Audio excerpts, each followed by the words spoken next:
What's up, squad? Brandon from the Bantu Sun. I had to chime in. I'm sitting here watching pundits give their opinion, conflating Russia, China, and Iran as if they're one foe of the United States, and it's just simply not true. You have on one hand, you have Russia, the remnants, the residual of what Putin calls the greatest catastrophe, the greatest geopolitical catastrophe of the 20th century with the breakup of the Soviet Union. A Cold War in which this global force of communism fell to the capitalist West. You have China, a rising power, 1.3 billion people looking to find their place in the global arena, reclaiming their historical place as the Middle Kingdom.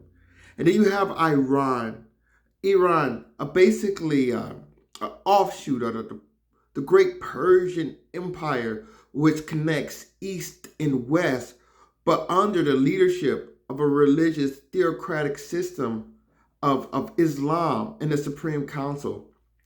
These are three different foes of the United States for three different reasons. And one of the reasons that the U.S. has been successful in its geopolitical strategy is because there is great misalignment between these three foes of the U.S. And it's because of the reason that they are against the U.S. is completely different. Don't forget, at one time, Soviet Union, Russia, and China were allies, but America was able to split in between them. And the reason why, as Henry Kissinger said, we want to be closer to the Soviet Union and China as they were to each other was because there was this drastic difference of how they see the world. They are not aligned. I would almost go as far as to say they are natural antagonists due to their land masses and their borders.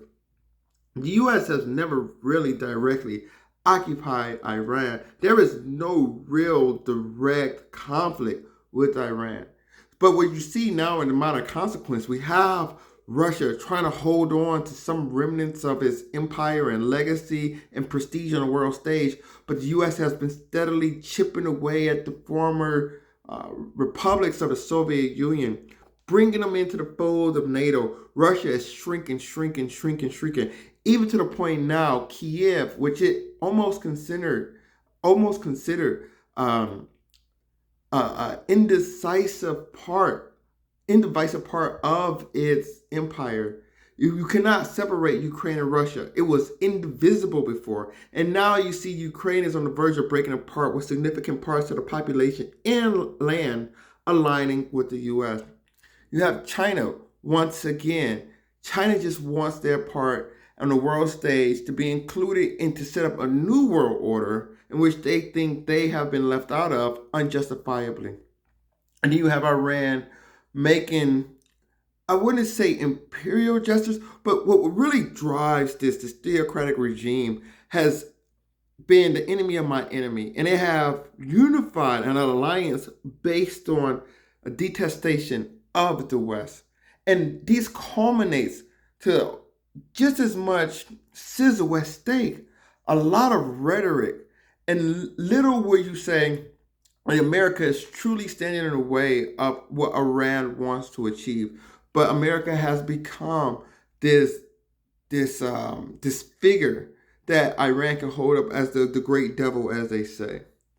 So to sum it all up, Russia resists the United States because it has to. China resists the United States because it needs to. And Iran resists the United States because it wants to. Until next time, take care. Bantu up.